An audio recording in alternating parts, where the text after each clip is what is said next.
দর্শক, আমরা এখন আছি মাইকেল মধুসূদন দত্তের বাড়ি ও জাদুঘরের সামনে। এখান থেকে আমরা টিকিট কেটে ভিতরে ঢুকব। আমরা এখন ভিতরের দিকে যাচ্ছি। এখন আমরা আছি মাইকেল মধুসূদন দত্তের পৈতৃক বাড়ির সামনে। দর্শক, আমরা এখন মাইকেল মধুসূদন দত্তের পৈতৃক বাড়ির দিকে যাচ্ছি। সামনে যে বিল্ডিংগুলো দেখতে পাচ্ছেন, এটা মাইকেল মধুসূদন দত্তের পৈতৃক বাড়ি। দর্শক, আপনাদের এখন দেখাবো মাইকেল মধুসূদন দত্তের পৈতৃক বাড়ির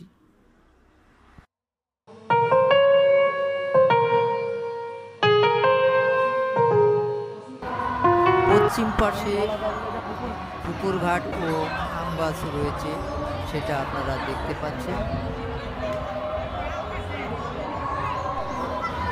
আপনারা এখন যেই ভাস্কর্যটি দেখছেন, এটা মাইকেল মধুসূদন দত্তের ভাস্কর্য সামনে আছে, আপনারা দেখতে পাচ্ছেন। দর্শক, এখন আপনাদের দেখাবো কবির পৈতৃক বাড়ি ও জাদুঘর। আমরা এখন ভিতরের দিকে ঢুকবো এবং আপনাদের দেখানোর চেষ্টা করব জাদুঘরের ভিতরে কি আছে।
আপনারা দেখতে পাবেন সাধারণত সাংস্কৃতিক অনুষ্ঠান হয়, কবিকে নিয়ে আলোচনা করা হয় এই মঞ্চে।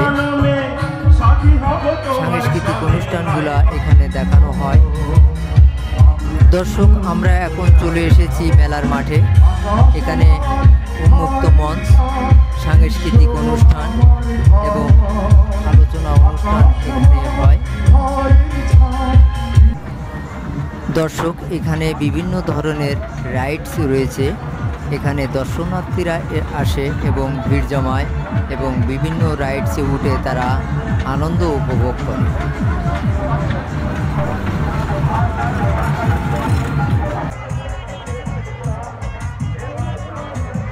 ছিল 100 টাকা, এই টিকিটের মূল্য দিয়েছে আমার কম।